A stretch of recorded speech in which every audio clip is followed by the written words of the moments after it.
छगन भुजबळांना मंत्रीपद देण्यासाठी धनंजय मुंडेंची विकेट काढण्याची खेळी असल्याच्या चर्चांना उधाण आलं।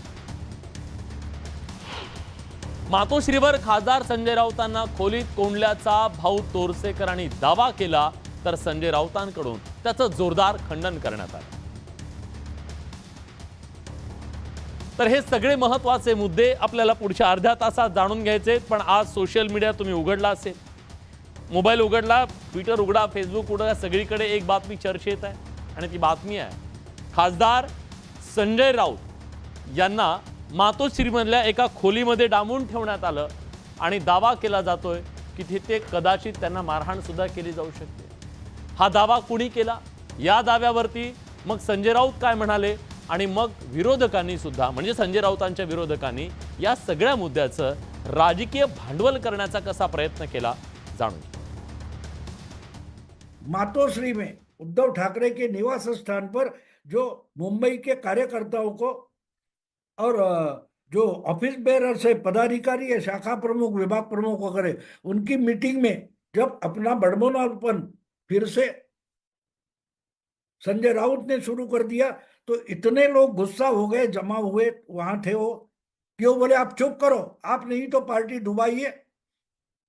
और जब संजय राउत फिर से अपनी ही बात आगे रखने लगे तो कुछ लोगों ने उनको उठाकर मातोश्री की किसी रूम में बंद कर दिया। ज्येष्ठ पत्रकार भाऊ तोरसेकरांनी केलेल्या या दाव्यामुळे राजकारण ढवळून निघाले। मातोश्रीवर झालेल्या बैठकीत शिवसैनिकांनी संजय राऊतांना एका खोलीत बंद केलं होतं असा गौप्यस्फोट भाऊ तोरसेकरांनी केला। त्यानंतर सोशल मीडियात तर मारहाणीची ही चर्चा सुरू झाली। भाऊ तोरसेकर यांनी कथित घटनेचं विश्लेषण केलं। असं का घडलं, असं का घडू शकतं, या शक्यतांवर तोरसेकरांनी मत व्यक्त केलं। तर दुसरीकडे नेहमीच संजय राऊतांसोबत शाब्दिक सामना करणारे नितेश राणेंनी हे ट्विट करून राऊतांना टिवसलंय। शिवसेनेच्या मंत्र्यांनीही आलेल्या संधीचा चांगला सदुपयोग करून घेतला। संजय राऊतांचे जर कदाचित काही दिवस जर का आता फिरले असेल आणि त्यांना उतरती कळा लागली असेल तर कदाचित तसं पण घडू शकतं। हा सगळा गलका सुरू झाल्यानं माध्यमांनीही संजय राऊतांना त्यांच्या नित्यनेमाच्या सकाळच्या पत्रकार परिषदेत गाठून सुरू असलेल्या चर्चांवर प्रश्न विचारला। मी गेल्या काही दिवसापासून मुंबईच्या बाहेर आज आलेलो आहे आणि अशा कोणत्याही बैठका मातोश्रीवरती होत नाहीत, झालेल्या नाहीत। उद्धव ठाकरे काही लोकांना 1 to 1 भेटत आहेत बरं का।